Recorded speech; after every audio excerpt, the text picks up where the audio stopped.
Hello, नमस्कार साथियों। एक बार फिर से स्वागत है आपका केस क्लासेज पे।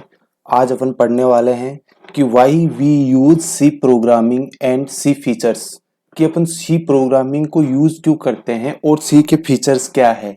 जैसे like array, string, structure, union, enumerator, pointer, इन सब फीचर्स का थोड़ा थोड़ा ओवरव्यू लेंगे और उसके बाद में अपन इन सब को डीप से पढ़ेंगे एक एक करके। मैं एक बार आपको फिर से ये चीज बता दे रहा हूँ कि आईए और प्रोग्रामर के अंदर आपको इस चैनल के अलावा सी लैंग्वेज कहीं पढ़ने की जरूरत नहीं पड़ेगी, कहीं भी। इतना डीप से मैं पढ़ाऊंगा और धीरे धीरे जल्दी ही मैं प्रोग्राम कैसे बनाते हैं ये आपको सिखाने वाला हूं। इससे पहले आपको थोड़ा सा थ्योरी से रूबरू करवाना चाहता हूं, क्योंकि थ्योरी से भी क्वेश्चन बनते हैं। तो आज अपन स्टार्ट कर रहे हैं why we use C language. तो देखिए आप कि अपन सी प्रोग्रामिंग का मतलब मेनली यूज क्यों करते हैं, क्या यूज में आती है अपने सी प्रोग्रामिंग। सबसे पहली चीज है इसकी, अपन क्या कर सकते हैं टू सोल्व ऑर्थोमेटिक प्रॉब्लम। ऑर्थोमेटिक प्रॉब्लम को अपन सोल्व कर सकते हैं, ठीक है। अब कुछ स्टूडेंट्स के मन में ये डाउट आ रहा होगा कि ऑर्थोमेटिक प्रॉब्लम तो अपन ऐसे भी केएलसी से भी सोल्व कर सकते हैं, सी प्रोग्रामिंग की कहाँ जरूरत है। लेकिन आप देखना केएलसी एक लिमिट तक ही काम करता है और केएलसी के अंदर भी प्रोग्रामिंग होती है, तभी वो काम कर पाता है। नॉर्मल एडिशन ह्यूमन कर सकता है, लेकिन जब बहुत ज्यादा मात्रा में अपन को एडिशन करना हो तो अपन क्या यूज करते हैं, प्रोग्रामिंग यूज करते हैं। उसके अंदर चाहे वो कोई सी भी डिवाइस हो, उसके अंदर प्रोग्रामिंग इनबिल्ट होती है। अदरवाइज अपन इतनी इजीली कैलकुलेशन नहीं कर सकते जितनी प्रोग्रामिंग की मदद से कर सकते हैं। दूसरी चीज आती है अपनी to develop application like system software. अपन जो सिस्टम सॉफ्टवेयर बनाते हैं वो सी के अंदर बनाते हैं, क्योंकि सी के अंदर कोई भी अगर सिस्टम सॉफ्टवेयर बना होता है तो वो बहुत ज्यादा मजबूत होता है। इस चीज को आप याद रखना कि सिस्टम सॉफ्टवेयर जो बनते हैं सी के अंदर वो बहुत ज्यादा मजबूत होते हैं। इस पीपीटी के अंदर मैं आपके लिए हिंदी और इंग्लिश दोनों लेके आया हूँ। कुछ स्टूडेंट को प्रोग्रामिंग से डर नहीं लगता बट इंग्लिश से डर लगता है, तो उन विद्यार्थियों के लिए सुनहरा अवसर है कि अब वो इंग्लिश से भी डरना छोड़ दे, क्योंकि आपको यहाँ पे प्रोग्रामिंग हिंदी में भी सिखाई जाएगी, हिंदी में भी सिखाई जाएगी। तो एप्लीकेशन विकसित करने के लिए अपन यूज करते हैं। ऐसा नहीं है कि अपन केवल सिस्टम सॉफ्टवेयर बनाते हैं, सी के अंदर अपन एप्लीकेशन सॉफ्टवेयर भी बनाते हैं। लेकिन ज्यादातर जो अपन सी के अंदर बनाते हैं वो कौन से सॉफ्टवेयर बनाते हैं, सिस्टम सॉफ्टवेयर बनाते हैं, क्योंकि सी बहुत ज्यादा मजबूत है। उसके बाद में तीसरा मतलब इंपॉर्टेंट फीचर आता है डेवलपिंग एक कंप्यूटर गेम। कंप्यूटर गेम को विकसित करने के लिए भी अपन क्या कर सकते हैं, सी का यूज कर सकते हैं। इन ग्राफिक्स एप्लीकेशन के अंदर भी अपन क्या यूज करते हैं, सी यूज करते हैं, ठीक है।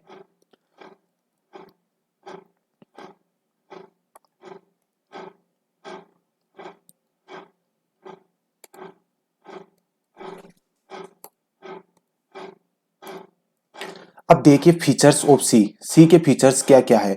जैसे सी के फीचर्स आपने पहले कभी पढ़ी होगी तो सुने होंगी, एरे, यूनियन, पॉइंटर, ये सब सी के फीचर है। थोड़ा थोड़ा आज अपन ओवरव्यू लेते हैं इन फीचर्स का। तो सबसे पहला फीचर्स आता है अवेलेबिलिटी।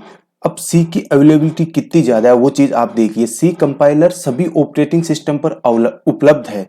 सी कंपाइलर के यूनिवर्सली उपलब्ध होने का यही एक मतलब मेन फायदा अपन बोल सकते हैं, मेन बेनिफिट अपन बोल सकते हैं कि अगर आप सी के अंदर कोई प्रोग्राम इस पीसी के अंदर लिख रहे हैं, तो आपने जो कोड लिखा और किसी दूसरे को मेल किया और वो उस कोड को कॉपी पेस्ट करके अपने लैपटॉप के अंदर चला रहा है।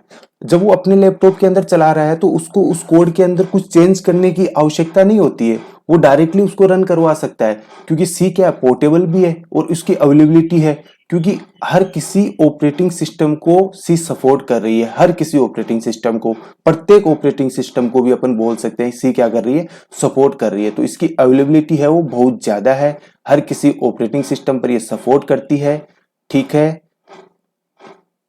नेक्स्ट स्लाइड में अपन देखते हैं इसका नेक्स्ट फीचर। उसके बाद में एक इसका फीचर आता है डेटा टाइप। आपने सबने सुना होगा कि डेटा टाइप कितने प्रकार के होते हैं। डेटा टाइप होते हैं दो प्रकार के। कौन कौन से होते हैं, पहला होता है प्रिमिटिव डेटा टाइप और दूसरा होता है नॉन प्रिमिटिव डेटा टाइप या सेकेंडरी डेटा टाइप। जो प्रिमिटिव डेटा टाइप होते हैं वो कौन कौन से होते हैं, इंटीजर आपका प्रिमिटिव डेटा टाइप है, कैरेक्टर आपका प्रिमिटिव डेटा टाइप है, उसके अलावा फ्लोट भी आपका डेटा टाइप है, और वॉइड भी आपका डेटा टाइप है। सेकेंडरी डेटा टाइप है जो यूजर के द्वारा डिफाइन किए जाते हैं, इन्हें यूजर डिफाइंड डेटा टाइप भी कहते हैं। तो आप ये भी याद रख लेना कि यूजर डिफाइंड डेटा टाइप कौन कौन से होते हैं। Array, structure, pointer, union, enumerator आदि ये क्या होते हैं, यूजर डिफाइंड डेटा टाइप होते हैं। इन चीजों को आप याद रखना कि डेटा टाइप कितने होते हैं, 2 होते हैं। कौन कौन से, प्राइमरी डेटा टाइप और सेकेंडरी डेटा टाइप, ठीक है। उसके बाद में तीसरा अपन इसका फीचर देखते हैं, कंट्रोल फ्लो कंस्ट्रक्शन। अब कंट्रोल फ्लो कंस्ट्रक्शन से आप क्या समझते हैं कि जो कंट्रोल स्टेटमेंट है उनको वो भी सी के अंदर है। तो अच्छी तरह से संचालित किसी कार्यक्रम के लिए नियंत्रण प्रवाह निर्माण की आवश्यकता होती है। Control flow construction are required for well structured programming. अपन मतलब कोई भी प्रोग्राम लिखते हैं उसका स्ट्रक्चर वेल होना चाहिए, एक सीक्वेंस के अंदर सारी चीजें होगी तभी सब चीज अच्छी लगती है। तो सीक्वेंस के अंदर सारी चीजों को बनाए रखने के लिए अपन क्या करते हैं, स्ट्रक्चर प्रोग्राम करते हैं। अब स्ट्रक्चर प्रोग्रामिंग के पार्ट कौन कौन से आ सकते हैं, जैसे अपन ने पहला देखा कौन सा, स्टेटमेंट ग्रुपिंग। मतलब बहुत सारे स्टेटमेंट को किस में करते हैं अपन, ग्रुपिंग में भी करते हैं। उसके बाद में अपन देखते हैं डिसीजन मेकिंग, कि एक पार्ट एग्जीक्यूट हो रहा है दूसरा पार्ट एग्जीक्यूट नहीं हो रहा है। किसी पर्टिकुलर कंडीशन के लिए अपन क्या यूज करते हैं, इफ एल्स का यूज करते हैं किसी पर्टिकुलर कंडीशन के लिए। उसके बाद में अपन देखते हैं selection one of many possible cases. तो ये कहां पर यूज होता है, स्विच केस के अंदर होता है, जिसके अंदर अपन बहुत सारी पॉसिबिलिटी में से किसी एक को सेलेक्ट करने के लिए अपन यूज करते हैं स्विच।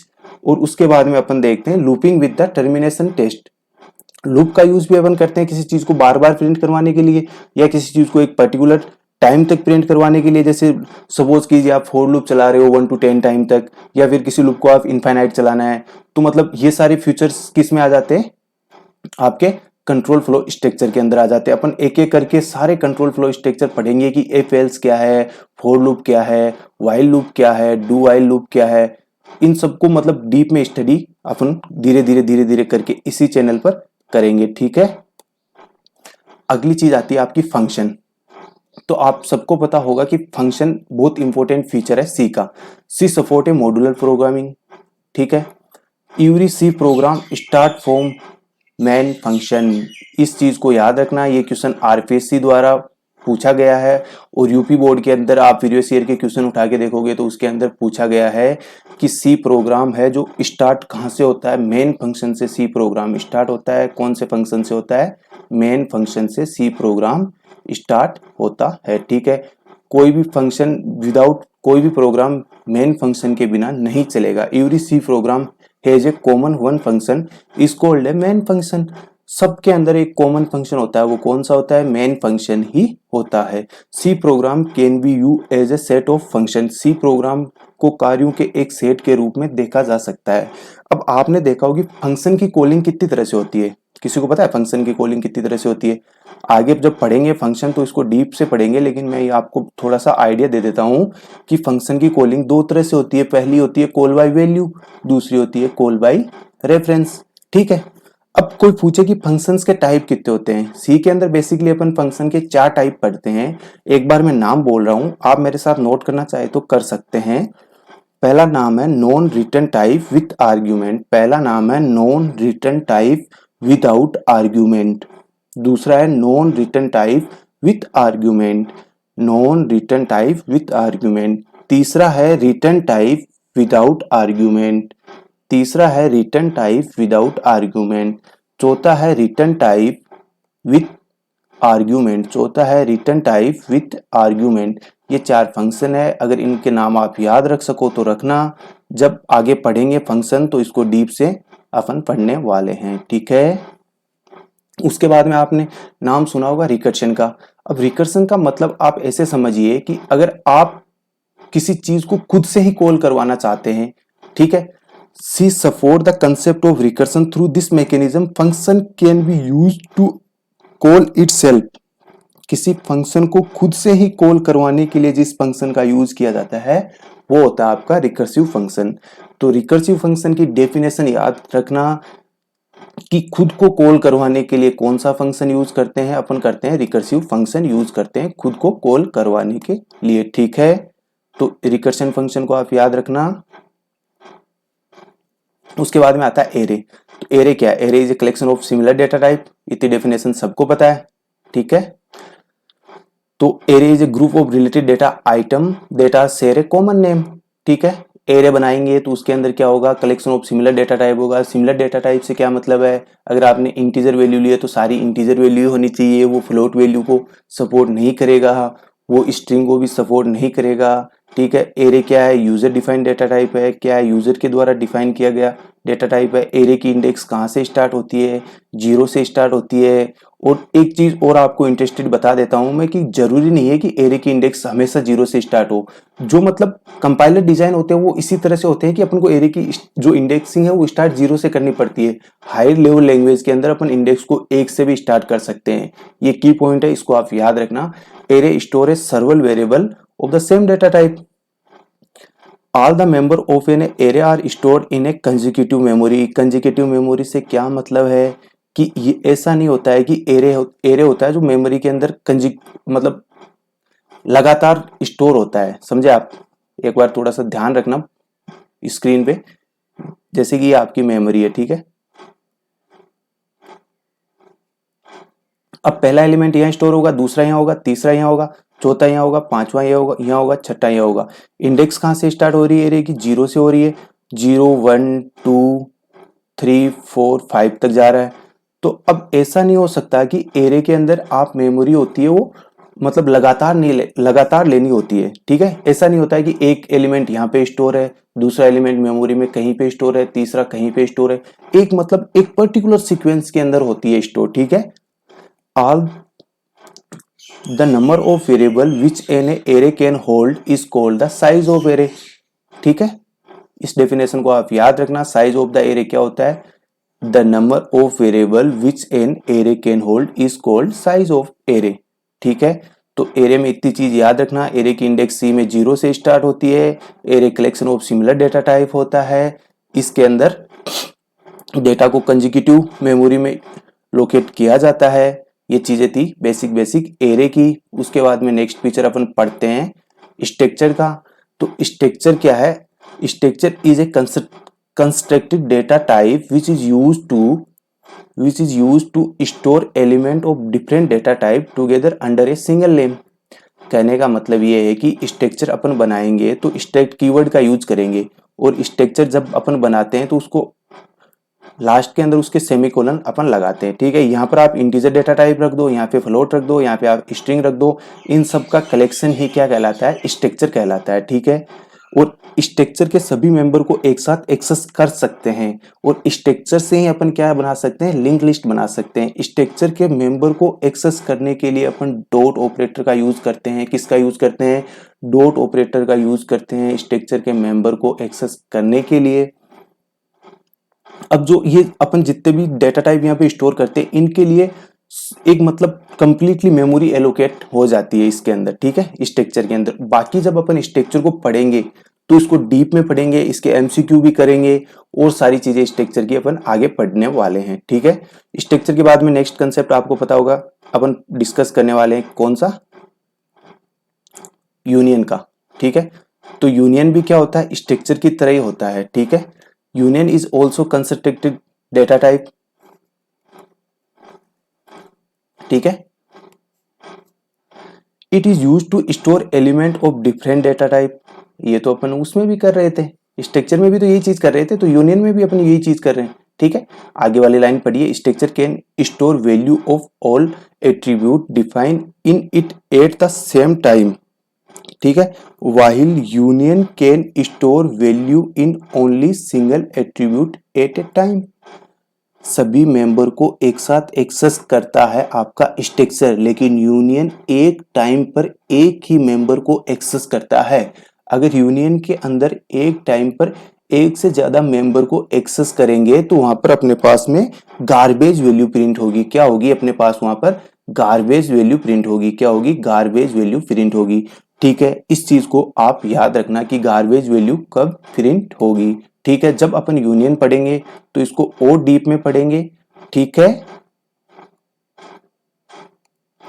अब अपन कुछ करेक्टरिस्टिक्स देखते हैं सी की, कि सी की क्या क्या करेक्टरिस्टिक्स है, ठीक है। तो सबसे पहली चीज आपको सी क्या है, हाईली पोर्टेबल है। सी क्या है, सी इज हाईली पोर्टेबल है। अब हाईली पोर्टेबल से आप क्या समझते हैं कि कोई लैंग्वेज पोर्टेबल कैसे हो सकती है? आप मान लीजिए अपने पीसी पर एक कोड लिख रहे हैं, अच्छा सा आपने कोड लिखा, आपके पास में कोई ऑपरेटिंग सिस्टम वह और है, और आपने वो कोड लिखा और वो कोड मेरे को आपने मेल कर दिया, ठीक है। अब मैंने मेरे पीसी के अंदर वो कोड डाउनलोड किया और मेरे पीसी के अंदर मैंने मेरे टर्बो सी के अंदर चलाया, तो वो कोड वैसे ही चल रहा है जैसे कि आपके पीसी के अंदर चल रहा था। मेरे पीसी के अंदर ऑपरेटिंग सिस्टम अलग है, आपके पीसी के अंदर ऑपरेटिंग सिस्टम अलग है, लेकिन जो कोड चल रहा है उसमें कोई फर्क नहीं पड़ रहा है। इसीलिए सी को कहते हैं C is a highly portable, ठीक है। आशा करता हूं कि आप समझे होंगे। आपने कोई कोड लिखा, वही कोड मैंने मेरे पीसी पे लिखा, आपके पीसी पे जो ऑपरेटिंग सिस्टम है वो अलग है, मेरे पास जो ऑपरेटिंग सिस्टम है वो अलग है, सपोज कीजिए ऐसा, लेकिन जो कोड चल रहा है वो दोनों पीसी पे सेम चल रहा है, दोनों पीसी पे जो आउटपुट आ रहा है वो सेम आ रहा है। इसलिए कहते हैं C is a highly portable language, ठीक है। इतना आप समझे होंगे, ये बहुत इंपॉर्टेंट करेक्टरिस्टिक्स है, सी की बहुत तकड़ी विशेषता है, ठीक है। आप इस चीज को याद रखना, ठीक है। उसके बाद में एक अलग सा कंसेप्ट आता है, मतलब बहुत अच्छा कंसेप्ट है, कौन सा? स्ट्रक्चर प्रोग्रामिंग का। तो आपको पता है क्या स्ट्रक्चर प्रोग्रामिंग क्या होती है? थोड़ी सी मैं इसकी डेफिनेशन आपको पढ़ के बता देता हूं। This required to user to think of a problem in term of function, module और ब्लॉक। स्ट्रक्चर प्रोग्रामिंग का अब अपन एक एग्जांपल से समझते हैं कि स्ट्रक्चर प्रोग्रामिंग क्या होती है, ठीक है। जैसे कि आपके पास एक आपने कैमरा बनाया है, ठीक है। कैमरे के अंदर आपने दो मॉड्यूल रखे हैं, ठीक है। दो मॉड्यूल ऐसे रखे हैं कि एक तो आप कैमरे से पिक्चर ले सकते हैं, दूसरा मॉड्यूल क्या रखा है आपने कि आप कैमरे से क्या कर सकते हैं, वीडियो बना सकते हैं। वो दोनों आपके फंक्शंस है, वो दोनों आपके क्या मॉड्यूल्स है, वो दोनों आपके क्या ब्लॉक्स है। उन दोनों ब्लॉक्स को कंबाइन करके आपने क्या बनाया है? कैमरा बनाया है। कैमरा क्या? स्ट्रक्चर प्रोग्रामिंग है। तो उसके अंदर क्या हुआ, दोनों मॉड्यूल्स को कंबाइन करके एक स्ट्रक्चर बना दिया ना। दोनों की मतलब प्रोग्रामिंग अलग अलग है, दोनों मॉड्यूल अलग अलग है, लेकिन उनका काम क्या है? मेन उनका काम है वो स्ट्रक्चर प्रोग्रामिंग का है। तो स्ट्रक्चर प्रोग्रामिंग भी वैसे ही कंसेप्ट है सी के अंदर, जैसे कि ये कैमरे वाला एग्जांपल मैंने आपको बताया। एक और आपको एग्जांपल देता हूं मैं घर का। अपन सब गांव से बिलोंग करते हैं बेसिकली, तो अपने देखा होगा गांव के अंदर घर बनता है, तो घर के अंदर अलग अलग मॉड्यूल मानते हैं अपन उन रूम्स को, और पूरे घर है उसको अपन मानते हैं स्ट्रक्चर्ड, ठीक है। तो स्ट्रक्चर बनाने के लिए अपन ने क्या किया? अलग अलग मॉड्यूल बनाए। अब घर के अंदर अलग अलग मॉड्यूल फंक्शन क्या हो सकते हैं? जैसे कि हर घर के अंदर एक किचन होगा, हर घर के अंदर एक टॉयलेट होगा, दूसरा मॉड्यूल और दूसरा फंक्शन आ गया। तीसरा फंक्शन आता है कि अपने बुजुर्ग है, अपने माता पिता, उनके लिए एक अलग से आगे वाला रूम बुक होता है, ठीक है। वो भी एक अलग से फंक्शन और मॉड्यूल आ गया। एक होता है कि बच्चों की स्टडी के लिए अपन एक अलग से रूम रख लेते हैं, वो भी एक फंक्शन और मॉड्यूल हो गया। एक रूम अपन बनाते हैं किसके लिए? कि कोई मेहमान आ जाए कभी कभी उनके लिए, तो वो भी एक अलग अलग फंक्शन और मॉड्यूल हो गया। इन सब फंक्शन और मॉड्यूल को कंबाइन करके अपन एक क्या बना रहे हैं? स्ट्रक्चर प्रोग्रामिंग बना रहे हैं, स्ट्रक्चर बना रहे हैं। स्ट्रक्चर किसका बना रहे हैं? घर का बना रहे हैं। तो यही कंसेप्ट होता है स्ट्रक्चर प्रोग्रामिंग के अंदर, ठीक है। आशा करता हूं कि आप समझ पाए होंगे इस एग्जाम्पल से इजीली आपको ये चीजें याद भी रहेगी। A proper collection of this modules would make a complete program. This modular structure make a program debugging, testing and maintenance easier. अब इसका मतलब मेन फायदा क्या होता है कि अपना मेंटेनेंस होता है ना स्ट्रक्चर प्रोग्रामिंग में, वो बहुत इजी होता है। अगर कोई डिबगिंग आई है तो उसको भी अपन इजीली फाइंड आउट कर सकते हैं, किसकी मदद से? स्ट्रक्चर प्रोग्रामिंग की मदद से। और जो टेस्टिंग करते हैं सॉफ्टवेयर की, वो भी इजीली कर सकते हैं, किसके कंसेप्ट से? स्ट्रक्चर के कंसेप्ट से। अब मैं आपसे उम्मीद करता हूं कि आपको स्ट्रक्चर का कंसेप्ट आज क्लियर हो गया। बहुत से लोगों को ये नहीं पता था कि स्ट्रक्चर है क्या, क्या होता है स्ट्रक्चर, ठीक है। उसके बाद में देखिए अगली विशेषता सी की क्या है? C is ability to extend itself, ठीक है। C is ability to extend itself, ये अपने आप को क्या कर सकती है? एक्सटेंड भी कर सकती है, समझ रहे हो आप। C programming is basically a collection of functions that are supported by the C library. We can continuously add over one function to C library with the availability of a large number of functions. The programming tasks become a simple. अगर किसी library के अंदर large number of function होंगे तो उसकी programming बहुत easy हो जाएगी, ठीक है। और सी अपने आप को एक्सटेंड करती जाती है। आपने देखे होंगे कि सी के अलग अलग लेटेस्ट वर्जन आते रहते हैं, वही चीज इसके अंदर बताई गई है, ठीक है। तो आपको ये समझ में आ गया होगा कि रिच लाइब्रेरी जितनी ज्यादा मतलब नंबर ऑफ फंक्शन होंगे वो प्रोग्रामिंग उतनी ही ज्यादा इजी होगी, ठीक है। C is A robust language. अब आप रोबस्ट लैंग्वेज से ऐसे समझिए कि सी कंपाइलर एक उच्च स्तरीय भाषा की विशेषताओं के साथ एक असेंबली भाषा की क्षमता को जोड़ता है। ये लाइन बहुत इंपॉर्टेंट है आपकी अंडरस्टैंडिंग पैदा करने के लिए, किसी भी प्रोग्रामिंग लैंग्वेज को समझने के लिए। क्योंकि अपने साथ प्रॉब्लम क्या है, अपन प्रोग्रामिंग क्यों नहीं सीख पाते हैं? क्योंकि अपन उसके साथ फेमिलियर नहीं हो पाते हैं। अगर मैं यहाँ पे पहले दिन डायरेक्ट कोड लिख देता तो 2-3 लोग देखते, उसके बाद में सब देखना बंद कर देते। लेकिन धीरे धीरे टुकड़ों में अगर किसी चीज को सिखाया जाता है तो आप इजीली सीख पाते हो। ठीक है, सी बहुत ज्यादा रोबस्ट है। ये चीज मैंने आपको पहले भी बताई है और अब भी बता रहा हूँ कि आज भी जितने भी अपने सिस्टम सॉफ्टवेयर बन रहे हैं वो भी सी लैंग्वेज के अंदर ही बन रहे हैं। सी बहुत ज्यादा मजबूत है क्योंकि इसके अंदर क्या है, रिच बिल्ट फंक्शन है, built in function and operator can be use to return any complex program. इसकी लाइब्रेरी इतनी रिच है और इसके अंदर इतने ज्यादा फंक्शन है जिनकी वजह से अपन कॉम्प्लेक्स प्रोग्राम को भी इजीली लिख सकते हैं। ठीक है, the C compiler combines the capability of a assembly language with the features of a high level language and therefore it is well suited for written both system software and business packet. In fact, many of the C compilers available in the market are written in C. आज भी आप देख लो सी के अंदर जो compiler है वो भी मेनली किसके अंदर लिखे हुए मिल रहे हैं, सी के अंदर ही लिखे हुए मिल रहे हैं। तो आप समझ सकते हो कि सी कितनी मजबूत है और कितनी मजबूत पहले रही होगी। सी की वजह से आगे वाली लैंग्वेज आ पाई है। मतलब सी को इसीलिए अपन क्या कहते हैं, मदर लैंग्वेज कहते हैं अन्य सभी लैंग्वेज की। ठीक है, उसके बाद में देखिए आप, program written in a C are efficient and fast. This is due to variety of data type and powerful operator. इसके अंदर बहुत ज्यादा डेटा मतलब अलग अलग तरह के डेटा टाइप है और पावरफुल ऑपरेटर है। It may time faster than basic. ठीक है, उसके बाद में आपने देखा होगी इसके अंदर 32 कीवर्ड है। आगे मैं सारे कीवर्ड की एक लिस्ट बनाऊंगा आपके लिए और आपको यहाँ के यहीं याद करवा दूंगा। ठीक है, 32 कीवर्ड है किसके द्वारा, ANSI के द्वारा। अब ANSI की फुल फॉर्म आपको याद दिला देता हूं एक बार फिर से, American national standard institute, American national standard institute. ठीक है, इसके अंदर कितने कीवर्ड है, 32 कीवर्ड है। जब कीवर्ड पढ़ेंगे तो कीवर्ड का मीनिंग भी जानेंगे। जिनका मीनिंग पहले से कंपाइलर को पता होता है उनको कीवर्ड कहा जाता है। ठीक है, उसके बाद में सी इतनी पॉपुलर लैंग्वेज है, इतनी रोबस्ट लैंग्वेज है, इसकी कुछ कमियां भी तो रही होगी। किसी चीज की विशेषता जानते हैं तो उस चीज की कमियां जानना भी जरूरी है, तभी आप आगे लैंग्वेज डेवलप करने का सोच पाओगे। आपके मन में भी विचार आएगा कि हाँ, मैं अगर ये कमी है तो मैं इस कमी को कैसे दूर कर सकता हूँ। अगर आपके अंदर कुछ कमियां होगी तो ही आप किसी चीज को सीख पाते हो। ठीक है, तो सी की पहली कमी क्या है, नो ऑटोमेटिक गार्बेज कलेक्शन। ठीक है, दूसरी है no bound checking of array, ये एरे का बाउंड चेक नहीं करता है। No nested function definition, nested function की डेफिनेशन इसके अंदर नहीं है, बल्कि नेस्टेड लूप जरूर अपन यूज करते हैं। इसके अंदर अपन एक्सेप्शन हैंडलिंग यूज नहीं करते हैं, बल्कि फाइल हैंडलिंग अवश्य यूज करते हैं। ठीक है, नो कंपाइल टाइम पॉलीमॉर्फिज्म होता है इसके अंदर in the form of function और ऑपरेटर ओवरलोडिंग भी सी के अंदर नहीं होती है। ठीक है, इतनी चीजें आप समझ पाए होंगे। इस सी की जो कमियां हैं उनकी वजह से आगे जो ऑब्जेक्ट ओरिएंटेड प्रोग्रामिंग होती है उनके अंदर इन कमियों को दूर किया गया है। जो सी की कमी थी वो आगे जाकर ऑब्जेक्ट ओरिएंटेड प्रोग्रामिंग की विशेषता बन गई। ठीक है, और सी की जो कमी थी वो आगे सुधार ली गई। ठीक है, तो मैंने आपकी आज की वीडियो में जितना मेरे से हो सका मैंने अपना एफर्ट लगाया है। अगर कुछ कमी है मेरे में तो आप मुझे कमेंट करके बता दीजिए, मैं उसको भी सुधार करूंगा। आपको अगर ये पीपीटी चाहिए तो आप टेलीग्राम टेलीग्राम चैनल ज्वाइन कर लीजिए केस क्लासेस का।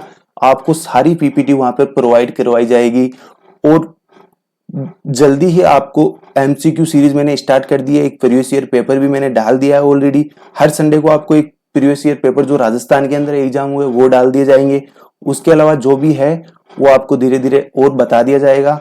और जल्दी इस चैनल पर राजस्थान जीके की क्लास स्टार्ट होने वाली है और जल्दी आपको रीजनिंग की क्लास भी स्टार्ट होने वाली है और जल्दी आपको एपओसी भी यहाँ पर पढ़ने को मिलेगी। आशा करता हूं कि आप वीडियो को ज्यादा से ज्यादा शेयर करेंगे, लाइक करेंगे, सब्सक्राइब करेंगे और कमेंट करके अपने साथियों को बताएंगे जो आईए और प्रोग्रामर की तैयारी कर रहे हैं। उनके लिए ये चैनल बहुत ज्यादा हेल्पफुल होने वाला है। जब मैं प्रोग्रामिंग स्टार्ट करूंगा तब आपको पता चलेगा कि आप बहुत ज्यादा सही ट्रैक पर है। आपको बहुत कुछ सीखने को मिलेगा। हर प्रोग्राम को मैं स्क्रीनशॉट लेके लगाऊंगा या फिर मैं आपको यहाँ पर ही रन करके दिखाऊंगा सारे प्रोग्राम। हर बंदे को समझ में आएगा, हर स्टूडेंट को समझ में आएगा, ये मेरा आपसे वादा है। ठीक है, तो इसी के साथ मैं आप सबसे विदा लेना चाहूंगा। आप सभी ने मतलब जो इतना प्यार दिखाया केस क्लासेस के लिए, उसके लिए आपको बहुत बहुत धन्यवाद। Thank you.